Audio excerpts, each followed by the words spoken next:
a square, some spikes, and a single button.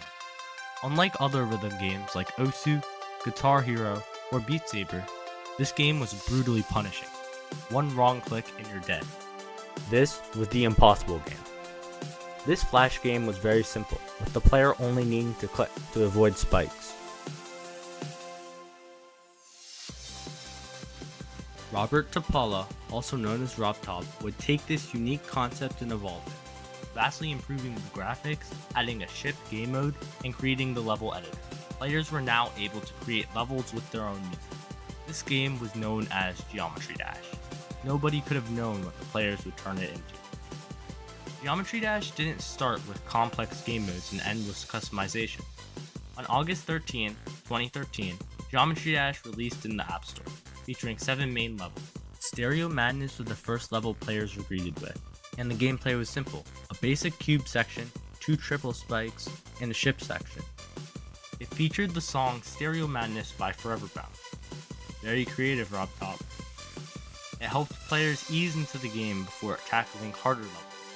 Other levels were simple as well, just with tighter timings and jumps. That was it. With zero ads, frustrating gameplay, and simplistic controls, Geometry Dash soon started gaining traction, especially once YouTubers started picking up the game. But then, something different happened. A user-created level called Demon Park came out on October 17, 2013. This level was so hard and unique that RobTop decided to invent an entirely new difficulty category just to describe it. That single category would define the next decade of the game. Here's the thing about early demons. Most players hated them. The game was mobile only at the time, making them extremely hard to play. And since most players were only chasing stars from beating levels, nobody bothered to beat them. They were a niche within a niche. That was until The Nightmare. The legendary creator Jax published The Nightmare, the easiest demon in the game. For the first time, a demon level was beatable by regular players, not just for top tier pros.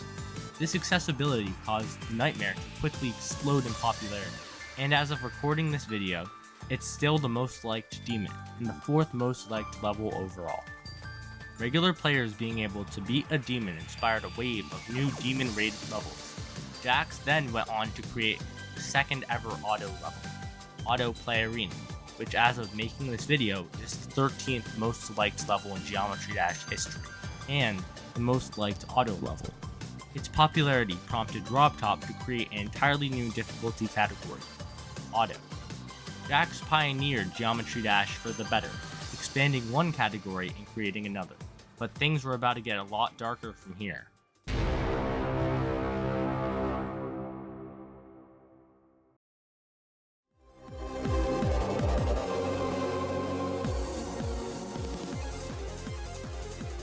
Bloodbath is one of the most iconic levels in Geometry Dash history.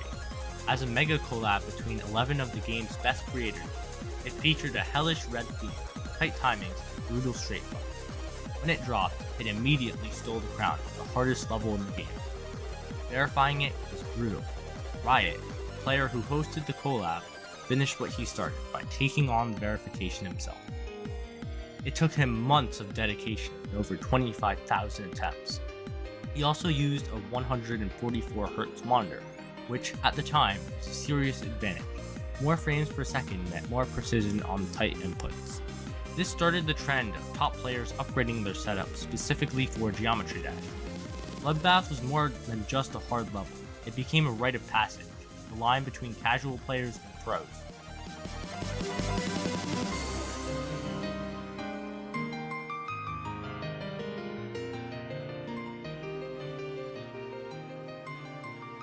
Oh my god!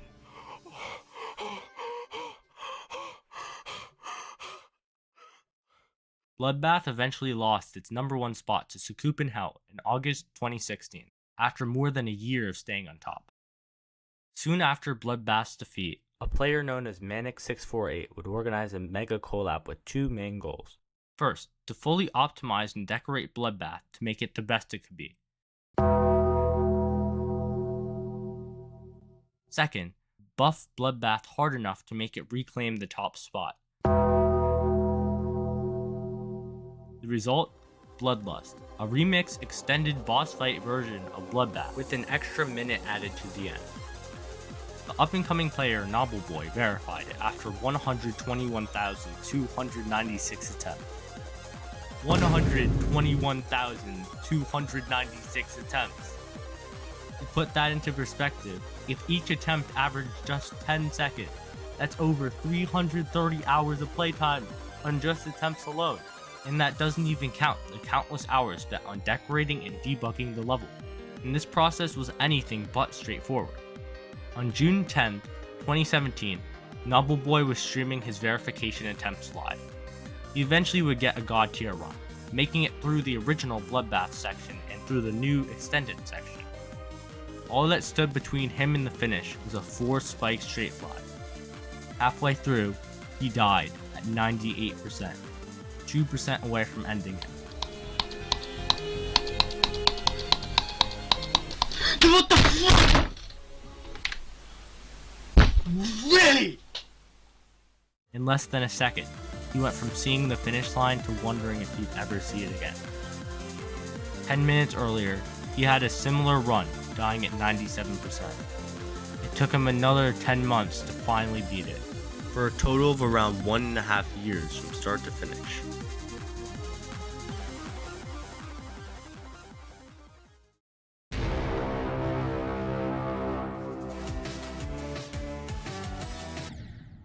That's new. That's new. I haven't died like that yet. That's a new one. That's a new one. That's a new one. That's a new one. Top players kept pushing Geometry Dash to its limits. We beat it! We beat it! We beat it! On November 26, 2022, Mindcat published Limbo, the hardest memory level ever made. Limbo wasn't just about tight timings or frame-perfect jumps. It had unique memory elements woven throughout the level, and repeated the word focus across the level, as if reminding the player that this wasn't a standard top 10, slightly harder timing. It was a whole new beast. Around the 87% mark, Limbo had a unique gimmick. One key was selected from 8 at random, and the keys shifted position rapidly during a tight wave section. You had to release your wave at exactly the right time to land on the right key, a completely different skill from what most Geometry Dash players were used to. Players had to multitask. They had to manage the wave section while tracking the keys, all while hoping they'd survive long enough to pick the right key. The worst part? After releasing your wave, you were forced to wait a full 20 seconds to find out if you'd chosen correctly. It was brutal, and it led to some of the most iconic fails and completion.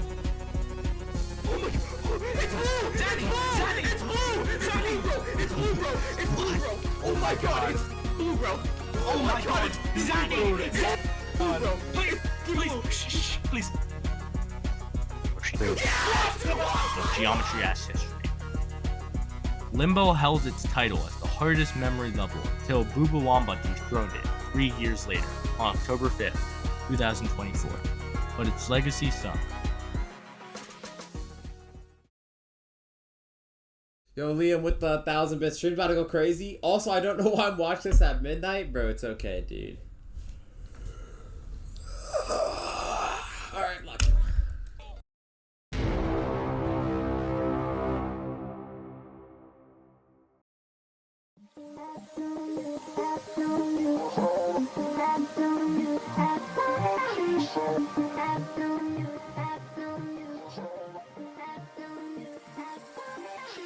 Most extreme demons at this point looked very similar. Red, hellish, spiky. A lot like Bloodbath and Bloodlust. Tidal Wave broke that mold completely. Blue, a beach theme, wave gameplay, tight timings, frame perfect, hidden behind an aesthetic that looked almost relaxing. On September 9, 2023, Zoink, widely considered the best Geometry Dash player in history. God, literally, bro, I did it in 0 deaths and no clip. I'm doing that. How many attempts? 23! 23 attempts. Let's go, guys. That's crazy. I don't care. This isn't even on the list, bro. Alright. We beat an extreme. Alright, we beat an extreme demon in 23 attempts, actually. Verified level.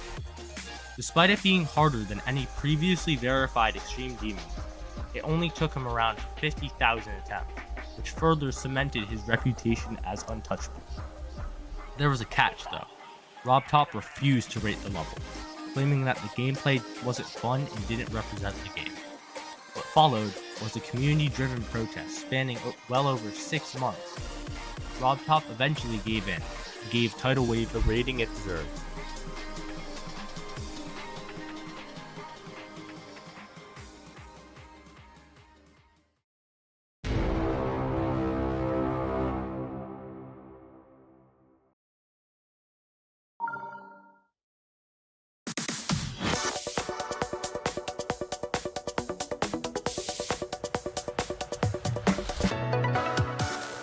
Soon after Zoink verified Tidal Wave, a new level called What was published, and it quite literally broke the internet, crashing Geometry Dash's servers. Most epic rated levels in Geometry Dash have around 40 to 60,000 objects. Bloodlust, the meticulously decorated Mega Collab, had around 350,000. What had over 600,000, nearly twice that of Bloodlust. What's creator didn't just place objects around manually. He wrote his own programming language that compiled into Geometry Dash's spawn trees, allowing him to build 3D objects out of existing in-game assets.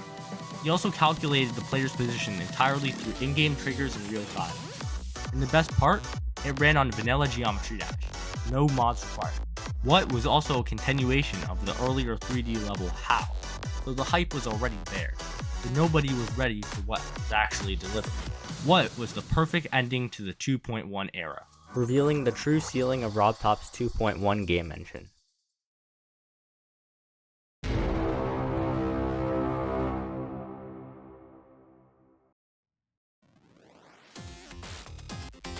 After 7 long years of waiting, RobTop finally dropped the 2.2 update, adding camera controls, platformer mode, the dreaded Swingcopter, and a brand new official level. However, 2.2 wasn't just an update, it was a resurrection. Geometry Dash had been running on 2.1 for so long, the community started to move away from the game due to lack of changes. 2.2 completely changed this, allowing for an exponential increase in the level of customization allowed within the level editor.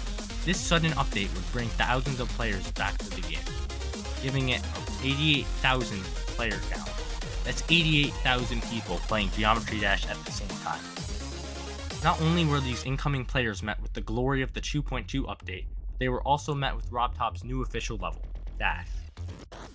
Dash would quickly explode. The infamous spider section near the beginning of Dash quickly became the Rickroll of the Geometry Dash community, blowing up after GG Colon famously hated it for being impossible to sight read. That spider part, the one where you go sideways and do whatever this is. I yapped about this part quite a bit in my GD Mechanics video, and it was because I was genuinely concerned by how much it goes against the way Geometry Dash introduces new things. Consider this long build up to the first portal in Dryout, or this big arrow showing you how to flip in Cycles. This spider part is introducing a major new mechanic, but instead of introducing it, it feels more like it's kicking you in the nuts and saying, I don't know, figure it out. When I first saw the sneak peek for this level, I gave this part the benefit of the doubt and assumed it would be a lot more straightforward than it looked. Now, was that the case? Well... I can't believe I'm playing through this right now. What is that? Oh, what was it? He had to go around it. Dang it. This is too complicated. We need to use the practice. Oh, wait, what? Like, what the freak? I'm saying it. This is so trippy, bro. Okay. You know, it's funny how bad at the game those guys are.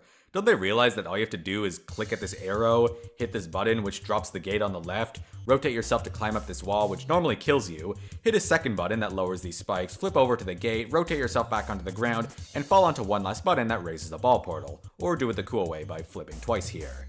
And that's all in the span of a little over a second. Remember when this was a game about a square that moves right and jumps over spikes? Because honestly, I kinda miss that. Maybe we should review something else.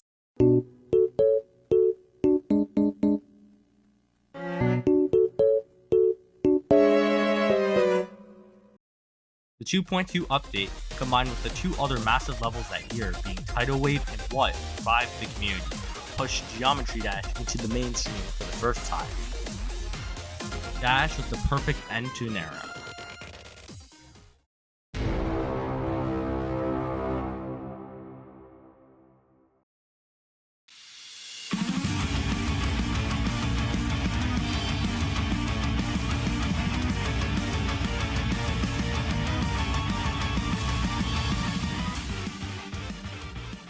Orbs have been in Geometry Dash since the early days, added in Update 1.3 on November 20th, 2013. They act as add-ons, little boosts you can sprinkle into a level. However, levels built entirely out of orbs were exceptionally rare, and at the top of the demon list, they were non-existent. Nobody had ever made orb-only levels. This was until Minecraft, creator of Limbo, did exactly that. Orbit reinvented what an orb could be. I used strictly orbs throughout the level and wrapped everything in a space theme, with orbs representing stars and a black hole looming near the end.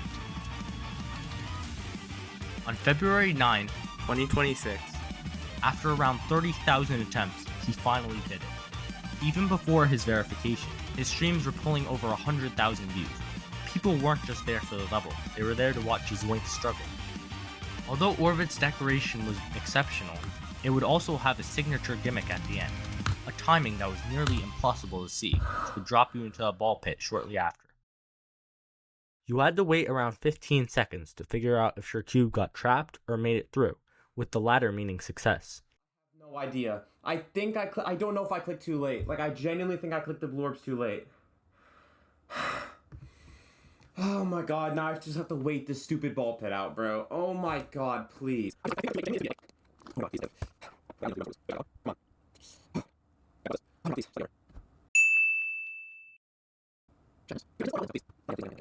my god. Oh my god. Oh my god. Oh my god. Oh my god. Oh my god.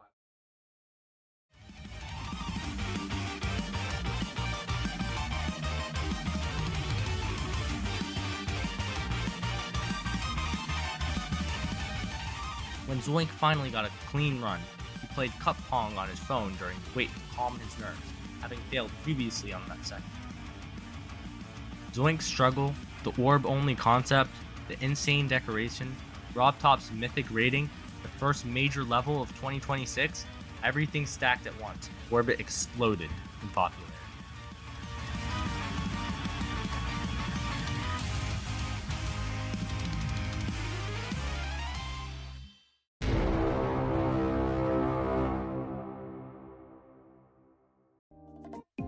Geometry Dash is transformed from a simple rhythm game into one of the most creative outlets in gaming, with levels like Orbit and What that function as visual art, and levels like Limbo and Tidal Wave that push the limits of human ability.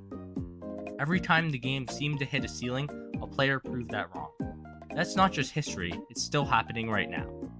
Subscribe if you want to be there when we do reach that ceiling. Anyways, thanks for watching. Let me know in the comments down below if there's a topic, GD or otherwise, that you'd like me to cover next. Have a great rest of your day.